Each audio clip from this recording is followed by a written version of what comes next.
Que tem semente não tem terra, planta na terra dos outros e prospera. Tem gente que tem terra, milhares de hectares, só não tem a semente. E tem gente que tem terra, semente e não prospera. Por quê? Porque não planta.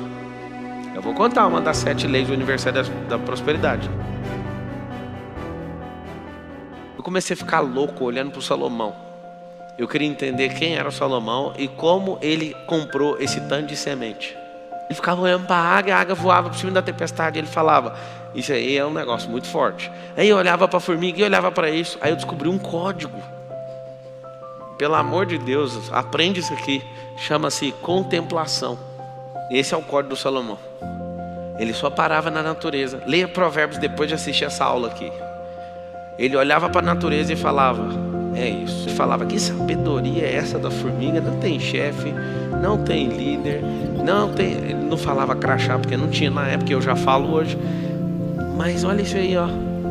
Trabalha doidado, certinho, no verão, batendo no inverno. E aí olha para um homem preguiçoso, era assim que era escrito em Provérbios. Olha para aquele bando de formiga e vê um preguiçoso passando.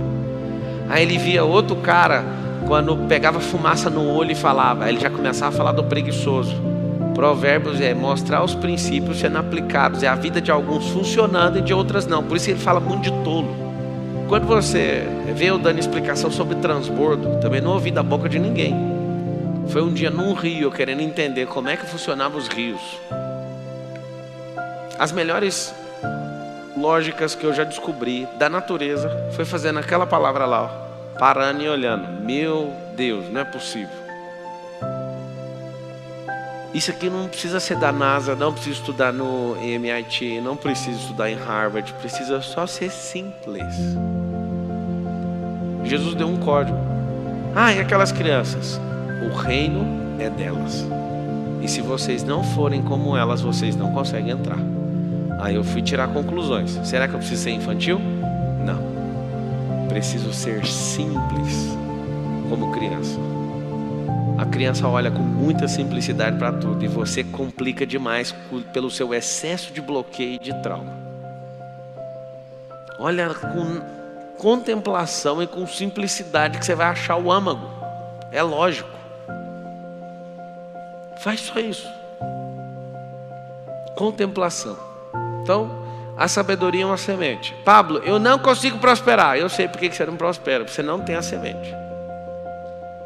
Pablo, mas eu tenho a semente. Qual o problema? Você está do lado de corvo. Às vezes, antes de você lançar a semente, o corvo está pegando no bolso. Alguns eram para estar plantando. E aí eles começam a plantar uma semente. Eu não sei se vocês já plantaram, mas é assim que funciona. Vai um na frente abrindo um buraco. Vai o outro atrás jogando a semente. Se tiver só 2, o segundo tampa. Se tiver o terceiro tampa. Às vezes a gente vai plantar milho, a gente planta milho cruzado, 2 sementes juntas. E aí a gente vai, ou então a gente vai com uma matraca, enfia na terra. E vai fazendo isso. O que acontece? A maioria dos senhores, por não entender a exponencialidade que uma semente carrega, faz o seguinte. Você planta, aí vem um corvo. Você já começa, só de você parar para olhar o corvo, você vai deixar de plantar uma carreira gigante. Aí você olha, tá. Quando o corvo pega aqui, você com a aljava, que era para ter lança, flecha, tá cheio de semente carregada. Aí você olha para o corvo roubou uma semente. Você larga a plantação e vai atrás. E fica dias atrás desse corvo. Eu não admito, isso é injusto, eu trabalhei. Continua plantando, amigo. Quando você entender o que é prosperar e o que é riqueza, uma semente volta 1000. A que você correu atrás já foi. Quando você começar a entender também, outra coisa muito grave que você vai aprender no meio do caminho, é que a natureza tem a sua própria parcela nas perdas. Quando a palavra diz assim, Deus alimenta os pássaros, que Deus faz isso, que Deus faz aquilo, a própria natureza é dona daquilo que você está plantando. Por isso não corra atrás do prejuízo. Isso é coisa de idiota. Prejuízo já foi. O rio está descendo para o mar. Quando você toma um prejuízo, o prejuízo nunca sobe o rio. O prejuízo desce o rio até chegar no mar. Era para você estar subindo as correntes. Você começa a descer atrás de algo que já não é seu mais. Deixa embora. Lembra que corvo precisa de pegar da sua semente, porque ele não é produtor, ele não planta. Entende? Então esses que ficam atrás são corvos e você tem que deixar eles em paz, deixa eles pegar uma parte. Tanta gente perde a vida por causa de um assalto, porque fala, não vai roubar meu carro. Isso é só uma semente, deixa embora. É só um corvo que quer levar. Você sabe o que o ladrão carrega? Eu também já contemplei isso é forte. Eu olho para o ladrão e eu sei o que ele está fazendo quando ele rouba uma pessoa. O ladrão, quando está roubando alguém, ele está mandando um recado para Deus. Isso é muito forte. Ele está falando assim: Deus, eu não confio na sua provisão, porque o Senhor deu provisão para essa pessoa e não deu para mim. Eu vou afrontar o Senhor tomando a provisão que o Senhor deu para ela. Esse é o recado que um ladrão dá para Deus todo dia. Ele não confia na provisão de Deus. Então ele fala, como o Senhor não proveu para mim, proveu para ele, minha briga é com o Senhor. Aí pega um coitado do meio da rua e toma dele. O que você faz? Descobre a essência das coisas. Você não ser escravo de nada, nem de ninguém. Sabedoria prospera, te dá fruto. Fique em paz.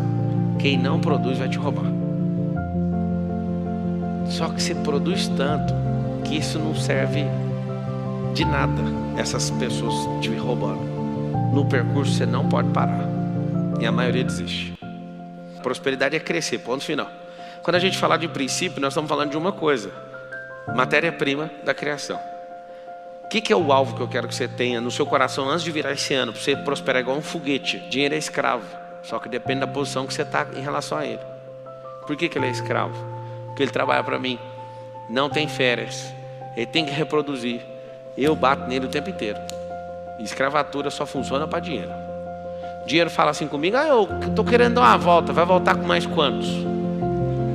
Não estou brincando não, vocês têm que ver. Hoje mesmo foi um dia decisivo fazer um investimento. Eu falei: vai voltar com quantos? Não sei, então não vai sair. É escravo. 3 perguntas você tem que fazer por dinheiro antes de sair de sua mão, porque depois não adianta perguntar mais. Você vai voltar? Se ele ficar em dúvida, não deixe sair. Segundo, vai voltar que dia? Terceiro, vai voltar com quantos filhotes? Vocês aprenderam a trocar um mês de trabalho numa maçã. Escuta isso aqui que é forte. Vocês aprenderam a trocar um mês de trabalho numa maçã. E aí você vive contente, porque dá para comer essa maçã. Se você perguntar para mim como é que faz para sair desse circuito, esse ciclo vicioso, você vai cortar essa maçã no meio, vai tirar a semente, vai plantar, vai vender a metade da maçã e vai, de forma terrível, por um período, vai comer só a metade. Aí alguém fala: não interessa, vende a metade, planta, porque em 5 anos você vai ter seu próprio pé de maçã. E aí nunca mais você vai trabalhar um mês inteiro em troca da maçã, porque vai vir 800 maçãs nessa macieira.